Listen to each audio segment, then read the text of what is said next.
On this Shabbat closest to Remembrance Day, we honor those who made the ultimate sacrifice, serving God and country in the battle against tyranny for the sake of the Jewish people and all humanity. In just a few moments, we'll rise before Kaddish and we'll recall the names of the 24 fallen soldiers of this congregation. Our former head usher, Leonard Levy, Alav Hashalom, was a sought-after speaker on Remembrance Day. I was lucky enough to hear some of his stories. He told me that young Jewish men of Toronto, just 5 years older, some of them, just 5 years older than Dylan and Josh, were so eager to go overseas and fight Hitler that the Toronto Army offices had reached their quota. And so Leonard had to go all the way to Thunder Bay in order to enlist. He was a bomber for the Royal Canadian Air Force. Leonard explained to me that he got this dangerous assignment because he was so small that he could fit into the tail of the bomber planes. And this was a dangerous role. Many did not come home. But thank God, Leonard did come home one Friday, and his mother greeted him and said, "We're going to Holy Blossom Temple." And Leonard said, "Okay, I'll just change into my suit and tie." And his mother said, "Oh no, I want everyone to see you in your uniform." And so they came to this sanctuary, and they sat in these very pews, and they stood before this very ark, and they praised God for bringing him home whole and for bringing peace to a weary world. Our parsha begins with the story of Jacob on the run, full of fear, uncertain of his future. There are no atheists in foxholes, so the expression goes. And so in the dark of night, when Jacob did not know if he would live or die, when all he had was a rock for a pillow, he had a dream. And in that dream state, he saw a ladder with its feet on the ground and its top reaching towards the heavens. And he felt God's nearness in that moment. And he heard God's promise saying, "I am Adonai, the God of your father Abraham and the God of Isaac. The ground on which you are lying I will assign to you and to your offspring.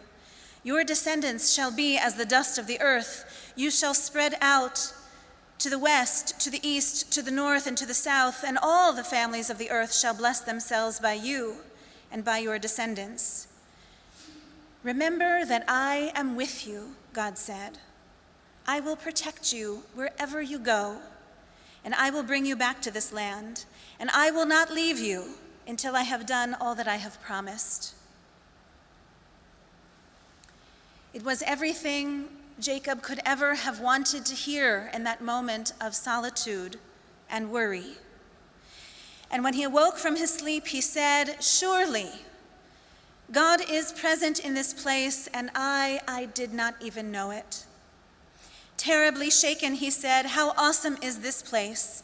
This is none other than the abode of God, and this is the gateway to heaven." Imagine how this ordinary patch of dirt was transformed into a Sha'ar HaShamayim, a gateway to heaven. In the language of our parsha, the ordinary was made sacred because Jacob noticed God's nearness. God was near because Jacob felt God was near. Where do we experience God's nearness? Here in this beautiful sanctuary, from where so many faithful like Leonard Levy and his mother came and went. Here, standing before the open Torah scroll with its letters dancing across the parchment and the sound of its chant coming from the voices of these young men, Dylan and Josh, with their parents and grandparents gathered around the Torah as their anchor, as their magnet. Ledor vador, is that how we feel God's nearness? Some who are joining us online might be in some beautiful place, maybe at the cottage, surrounded by forests, along a lake. That endless natural beauty of our world can be enough to turn even a cynic into a believer, to sense God's nearness. When do we experience God's nearness? Now, as some of us pray for loved ones who are sick, when we pull up our innermost prayers that God will protect us and restore us to health. Now, when some of us are grieving over those who have gone from this earth. Now, when we are so full of gratitude that we have survived a pandemic, gratitude that this plague in our own time is finally waning, and we can carefully return to the fullness of life. Is that enough to embrace God's nearness? Where do we meet God? How and when do we encounter God? Our rabbinic sages are very honest when they describe their own experiences. Not perfect, not whole. It is recorded in Midrash Tanchuma. Sometimes God is beheld and sometimes not. Sometimes God listens and sometimes not. Sometimes God can be sought and sometimes not. Sometimes God can be found and sometimes not. Sometimes God is near and sometimes God is far. Cultivating a relationship with God is like cultivating any worthy relationship. It's mostly about time and attention. Rabbi Daniel Gordis suggests relationships develop often unpredictably. Judaism's conception of how Jews come to know God is very similar. It is not certainty that Jews seek. Jewish life is about searching for God's sheltering nearness, a sense of God's presence, a glimpse of God's love. It is not an even, easy, or predictable road, but it is open to believers and to doubters alike.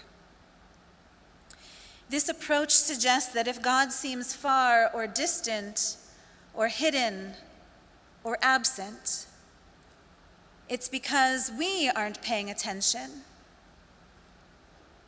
If God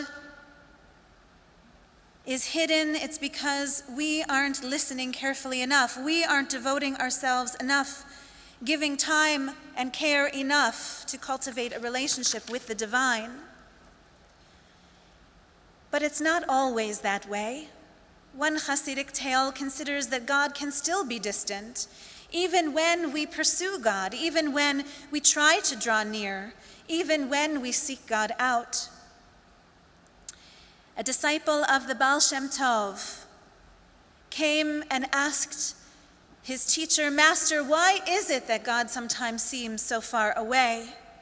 And the rabbi replied, "Imagine there's a child, and there is a parent teaching that child how to walk. The parent doesn't hold on to the toddler. On the contrary, the parent holds out arms outstretched. And when the child advances and finds those tippy-toppy steps forward, the parent retreats just a little bit and says, 'Come on, you can do it.' And again. That is how it goes with God in this world. In order for God to make room for humanity to grow and to develop and to take ownership in this world, God retreats. God steps back, but still watches with love, still hands outstretched, so to speak, in our direction, hoping that we will use our God-given strengths for the good. I taught on these themes earlier this week as part of a 6-session course designed by the faculty of the Hartman Institute. The course is entitled Faith in Crisis. The texts explore this tension, this duality between God's immanence and God's transcendence, God's nearness and God's distancing. And one of the texts provided for this curriculum is the following, and here I will draw to conclusion. It's recorded in Martin Buber's collection of Hasidic tales. When once a seeker came to his rabbi, the Kotzker, Rabbi, and complained, "Rabbi, I keep churning and churning, and I don't seem to be able to stop." "What are you churning about?" the Rebbe asked. "I keep churning about whether there is really judgment and whether there is really a judge." "Why do you churn over that?" asked the rabbi. "What does it matter to you?" "Rabbi, if there is no judgment and there is no judge, what is the meaning of creation? What does it all mean?" "Why does it matter to you?" the Rebbe asked. "Rabbi, if there is no judgment and no judge, what do the words of Torah mean?" "What does that matter to you?" the Rebbe asked. "Rabbi, what does it matter to me? What do you think? What else could possibly matter to me than this?" And then the Rebbe said, in a calm and reassuring voice, "Well, if it matters that much to you, if it means as much as all that to you, then you must be a good Jew after all. And it is quite all right for a good Jew to churn and churn. Nothing will go wrong for you when you have faith like that." The Kotzker Rebbe was a brilliant teacher who could draw out from the man the faith that he thought he was lacking. Through his own passionate pleas for answers, he didn't find the answers, but he found God's nearness. Out of his series of questions came the clarity of his own faith. And even more than that, we learn from our parsha that when one seeks God out, when one asks such questions, when one churns and churns, there can also be a layer of protection in that striving. There can also be a blessing that comes in that attempt to draw near. And so let us hear an echo of the blessing of the reassuring voice of God to Jacob. When God says to us, "I am Adonai, the God of your ancestors, and the place where you sit, the ground on which you walk, is holy. And your descendants shall thrive, and all the families of the earth shall bless themselves by you, and by your children, and by your children's children. And I will never leave you. I will protect you wherever you go, and I will stay close to you, so long until the day that I have done all that I have promised." Ken Yehi Ratzon. So may it be God's will.